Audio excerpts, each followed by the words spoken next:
আজকে সকালটা এত বেশি সুন্দর ছিল, এত সুন্দর রোদ উঠেছে। বেশ কিছুদিন যাবত কিন্তু বেশ ভালোই ঠান্ডা পড়েছে, আর অনেকেরই কিন্তু ইতিমধ্যে ঠান্ডা লেগেও গিয়েছে।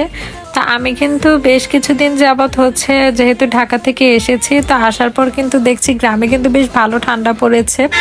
তো সকালবেলায় হচ্ছে আমরা বারান্দায় যেয়ে কিছুক্ষণ দাঁড়িয়েছিলাম, বাট খুব একটা রোদ লাগছিল না গায়ে। তো ছাদে যাওয়ার পর তো দেখি অনেক বেশি রোদ। তো এখানে কিন্তু দেখতেই পাচ্ছেন আমি আমার হেয়ার কেয়ারের যে অয়েলটা ইউজ করি, তো সেই অয়েলটাই দেখিয়ে দিলাম। আর যেহেতু একটা ফেস প্যাক বানাবো, যার কারণে আমি আমার গোলাপ ফুলগুলোকে খুব সুন্দর করে শুকিয়ে নিচ্ছিলাম। আর গোলাপ জল আমি এখানে বানাবো না, আমি বাসায় যাওয়ার পরে বানাবো। এখানে বানাতে চেয়েছিলাম, বাট বেশ কিছু ঝামেলার কারণে আর বানানো হলো না।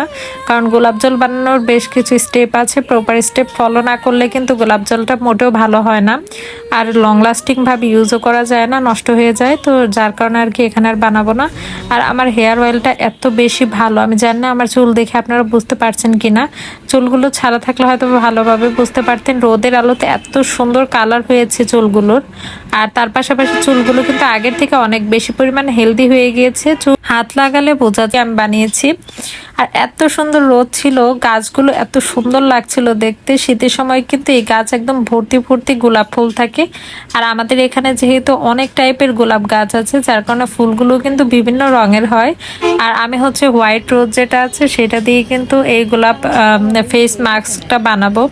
তো এগুলোর বানানোটা খুব বেশি ইজি। জাস্ট রোদে ভালোভাবে শুকিয়ে নিয়ে ব্লেন্ডারে ব্লেন্ড করে জাস্ট রেখে দিলে মুলতানি মাটি অথবা হচ্ছে বিভিন্ন টাইপের যে ফেস প্যাকগুলো পাওয়া যায় সেগুলোর সাথে মিক্সড করে লাগানো যায়। আবার এমনিতেও কিন্তু গোলাপ জলের সাথে বা মধুর সাথে অ্যাড করে এই হচ্ছে ফেস মাস্কটা ইউজ করা যাবে।